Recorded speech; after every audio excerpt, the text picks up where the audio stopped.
California, Governor Schwarzenegger.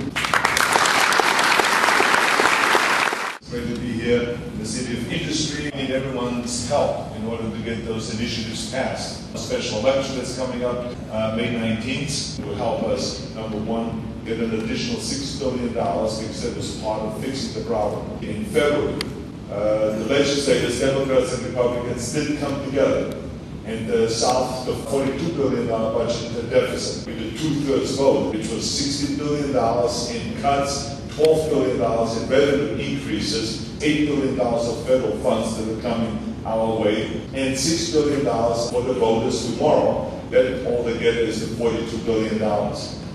What we did not know in February was that the economy will continue sliding downward. Since we did the budget in February, we have another $15.4 billion deficit, which we, of course, we cut education by $3 billion, health care by $2 billion, and higher education by another $1 billion. This is $15.4 billion. If the initiatives don't pass tomorrow, then it will be $21.3 billion because you have an additional $6 billion problem. I urge the California people to go and vote yes on those initiatives because this is $6 billion. Education has taken a tremendous hit. We have cut education the last round by almost $10 billion. We are now cutting again in the $15.4 billion budget deficit, an additional $3 billion. And then if the initiatives don't pass tomorrow, we will cut another $2.3 billion and another few $100 million in higher education. Therefore, a lot of people have to be laid off, and therefore the kids at the end have to suffer. I'm 100% convinced that those initiatives are very important for the future of California. I'm a big believer in the community colleges. Community colleges, I mean, when I first came to this country, I went to Santa Monica City College. And you too? I was in a class with you. You went to class with me. That's how you and I are.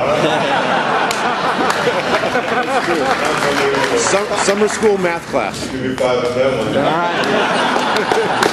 right. We got to have a budget system in place where we put money aside in the good years so we have money to draw down from in the bad years. Other states have it. Other cities have it. They all have reserves. We don't. And what do we do now? Because you have the reserves, the local government. You have the reserve, so now the state goes after your money. It says $2 billion we're going to go and borrow from local government. Now, isn't that crazy?